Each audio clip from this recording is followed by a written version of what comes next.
I'm Beck and welcome to my March wrap up. March was a bit of a doozy, both in my personal life and my reading life. I did not finish nearly as many books as I wanted to, and the ones that I did finish weren't new favourites. And I also put down more books than I actually read, so this is going swimmingly already. So I'm just going to get into what I started, finished and put down during the month of March. Firstly, to kind of get myself out of this ridiculous reading slump that I've been in that has been massively holding me back, I decided I'm going to read some non-fiction, which is very left of field to what I usually pick up. And I ended up reading two at the same time, which was just a massive coincidence. So I was reading on audiobook Page Boy by Elliot Page, and that is his memoir about his life as he was growing up and how he realized he was trans, and then all of the abuse that he was exposed to in the acting industry as well. Despite the abuse, he also had fantastic friends and support in his life as well, including his mother. And just having those pillars of support clearly made such a huge difference for him. Seeing the violence in this book though was heartbreaking, and even though the story was compelling, a lot of the time it would jump for different time periods. Seeing flashbacks when you were already invested in what was happening in that moment, it felt like it messed with the pace a little bit. So I did find my interest waning at certain times, but because it was an audiobook and I just put it on while I was cleaning the house, it was really easy to get through. I don't usually rate memoirs because it feels weird too. So I'm going to move on to my next book, and that is The Gender Games by Juno Dawson. I read a book about a trans man and a book about a trans woman in tandem, which was a complete fluke, and I'm really glad that it worked out that way actually. While this one was still a memoir about Juno Dawson's life and growing up, and again discussing gender and sexuality, it was also a descriptive and definition-filled book. So it was a learning experience as well as a memoir from her story and perspective. Just for my personal interest, I wrote down the differences between sex and gender as written in The Gender Games,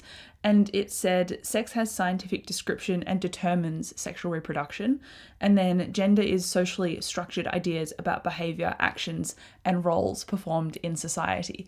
So seeing those two things work together or butt heads was ultimately how Juno realised she was trans, but it took a long time. The same with Elliot, it took him a long time to recognise that he was trans when he just thought he was gay, and there was a lot of impulsive behaviour in there linked to risk taking before these certain decisions were made as well. So it was just fascinating to see the different ways that these two books crossed over. And if you are interested in non-fiction, I would recommend reading both of these in tandem like I did, because you can really see their similarities and differences and how the support in their lives made such a key difference. Again, because this is kind of like a memoir, I didn't rate it. And then I'm going to be annoying because I have talked about this book to the ends of the earth, but I reread Silver Under Nightfall, which is a book that I personally adore. I've got a spoiler-free review of it and also now a spoiler recap detailing every single thing that happened in here before you dive into Court of Wanderers. So I won't linger on the plot or description of this book because I feel like I've talked about it for days and days. I gave it 5 stars again. I'm really nervous about the sequel coming out on the 2nd of April. Hopefully by the time this wrap up goes up, I will have it in my hands. I'm nervous because I've seen both up and down reviews of it, and people who loved the first book found the second book like a 3 stars or okay, and I really hope that I end up loving it because I have been hyping this book up, or this sequel up, to myself for over a year, and I've reread this now 3 times. So if this sequel is bad, I'm going to have a whole identity existential crisis. So pray for me, I guess, in the comments. I will also link those Silver Under Nightfall related videos either in the cards or in the description below, so you can go and check them out as well. Then in my bid to try and listen to more audiobooks around my daily tasks, I picked up The Foxhole Court. I've seen this one around quite a lot, and it drew me in because firstly it was recommended by a friend and she said that it was a male-male romance, but it was also a story about the son of a mob boss going to try and hide his real identity and changing schools all the time, but joining this sports team that take him on a scholarship. And I was like, okay, that could be kind of something that I'm interested in, but because of the way that the story was written, I was just not being interested in it. I ended up getting 24% into this book, and then I put it down because I just could not be bothered listening to it. I was not invested in the characters. There were so many names thrown around. The main character seemed so secretive from not only the characters around him, but also from the reader. And I'm sure that was to bring about the plot twists and surprises later. But that kind of storytelling bores me because I'm like, if you can't be creative enough to tell me things up front and then surprise me later with an inbuilt twist, I'm really not interested. So I think it was partly also to do with my age maybe. I'm not sure if this is young adult or not. It might be. Anyway, I was just not feeling it, so I put it down. Then during the month of March, I was filming a cozy cooking and reading vlog, which I'm actually quite proud of. So go and check that out, I guess, because I read this book during that vlog and I really surprised myself because I didn't expect to finish it. And that is The Bone Season by Samantha Shannon. This is the revised version with tighter writing and new edits. And I've obviously read the previous series up until, The Mask Falling. I'm up to date, but on the new editions, I'm not. So I thought, I'll read this new book. And it took me a while to get into it. But when I finished it, I was like, I'm proud of myself. I enjoyed this book. I gave it a 4 stars. This one follows Paige Mahoney. She is 19 years old and she is a clairvoyant, so she can break into people's minds because she's a dream walker, and she works for the criminal overlord Jackson Hall. This is also set in the year 2059. And so if you are a clairvoyant living in this city of Sion, London, that is very tightly ruled and patrolled by Sion, it means that you are a criminal just because you breathe, because you're a clairvoyant, and that's not a thing that is allowed. So one night, Paige is apprehended while she is trying to catch a train home, and she's taken, drugged, and kidnapped by Sion and then brought to the city of Oxford, which is this secret city that has existed for 200 years and is ruled by these otherworldly beings. And these otherworldly beings take all these clairvoyants to be prisoners and then train them to fight these other otherworldly creatures that come from the same place as them, called the Amim. And so Paige is brought to this prison where she is meant to die, and she's got to try and work with the things going on in this prison and survive while she's there. She gets taken in by a Rephite, which is the otherworldly creature, and each Rephite has to be responsible for all the different kinds of prisoners that they've got, and Warden is the name of her Rephite. So Warden is hiding a few things and Paige is trying to survive and then not reveal that she's part of the criminal underworld because they just knew that she's a clairvoyant that seems quite powerful. So there are secrets afoot, there is survival and rebellion, and it was just a very slow burn but detailed book, and I've got such a massive respect for Samantha Shannon's world building because all of the different clairvoyants and how unique they are with their abilities and how everything fits together, it was incredible. So I ended up giving this, like I said, 4 stars, but the pace really felt like it was doing the book a disservice, even though at some points it needed that slower pace to get you understanding and relating to what Paige was going through. So it did work in favor of the book, but also worked against it. So for that reason, I didn't give it a 5, I gave it a 4. Like I said, I still really enjoyed it, and I'm pleasantly surprised that I managed to finish it. But then we get into my unfortunate streak of did not finishes. So I'm going to kick this off with Prince of Secrets, which is the sequel to Stariel. So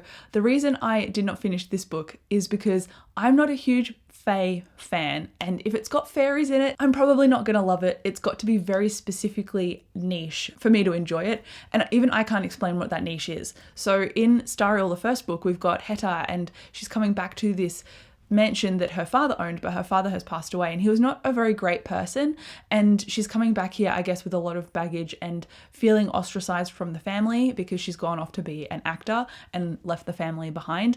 And then there is this whole choosing ceremony to choose the next lord because the land is imbued with fairy magic, and so she's kind of bound to stay for a little while this choosing ceremony happens, and she gets a bit of responsibility while she's there. And I liked seeing all of this magic and all of these interactions from Heta's perspective because she's human. But then in the sequel, we're following Wyn, and he is the housekeeper / butler, and he's a fae. When I was reading his story and he was going a bit on a tangent, doing fae things, I was like, I'm not interested anymore. This seems kind of boring. I want Heta back. She was great. So unfortunately, I ended up putting this down at like 17% in. And then I was like, I need to pick up my reading game because I feel like I am desperately in a reading slump. So I went to my Kindle and I picked up A Little Too Familiar. And this is a romance between a werewolf and also a witch who has animal familiar magic. She works at almost like a veterinary clinic in a way, and in the beginning chapter she encounters someone coming in to be like, I don't want this phoenix anymore, this baby phoenix, it is imprinted on me, and I didn't think that's what it was. And this opening chapter really sets up our protagonist as being kind of unhinged but in a loving way that is very caring. And you see the other character, I can't even remember their names now, how bad is that? I think his name is Declan. You see him moving on from his past, and his father and his father's new wife are in jail, and he's trying to recover from being,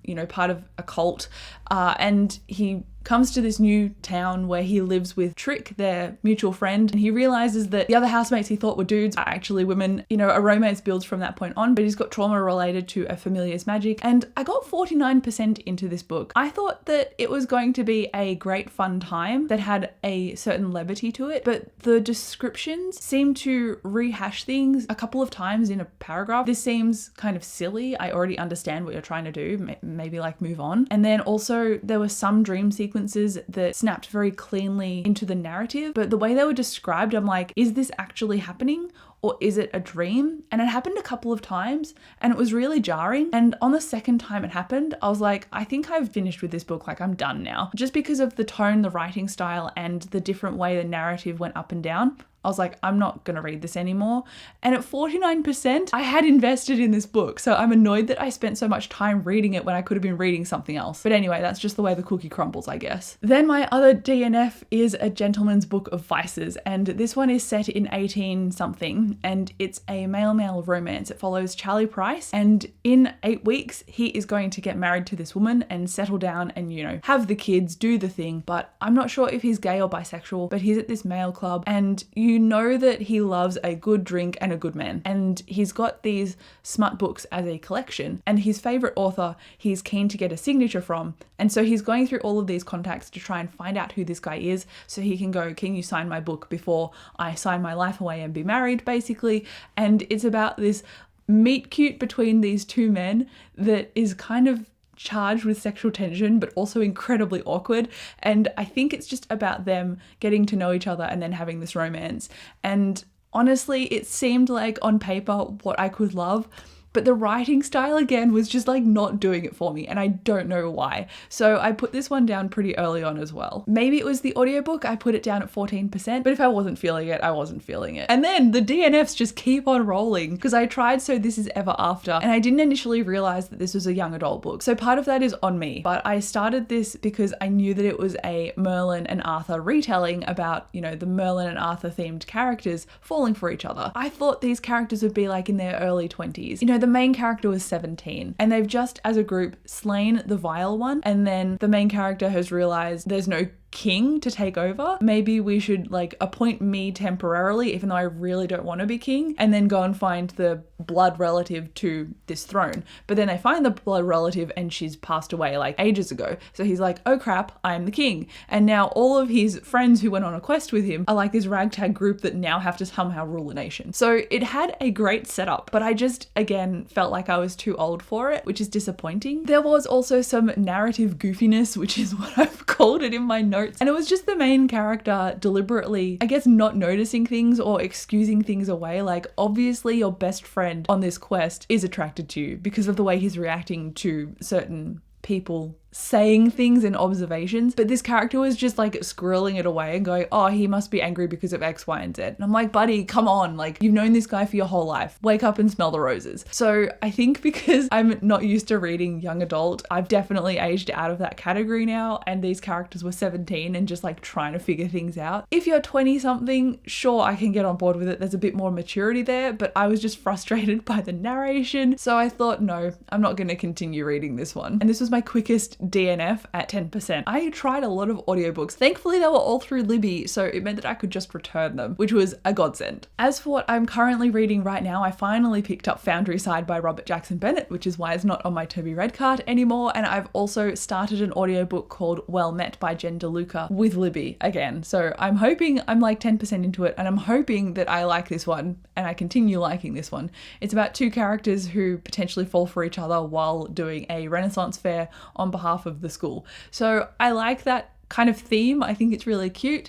And, you know, Foundry Side is too complicated to describe. I need to take some notes first, but I'm enjoying that one enough as well. So there is hope for the future. We'll see what happens. In April, I've put my To Be Read pile together, and I do want to read a lot of my unread books on my To Be Read cart, especially for the Magical Readathon Challenge. So we'll see how that goes. I just hope that it's better than March, but that is my wrap up. A lot more did not finishes than reads, but you know, at least I'm not lingering on books that I don't like. That is the the silver lining that I'm going to take away from this wrap up. But thank you so much for watching this video. I'll come chat to you down below in the comments. Did you also have a reading slump in March, or did you actually read things? Please let me know. I want to not feel alone. But again, thank you for watching this video, and I'll see you in my next one.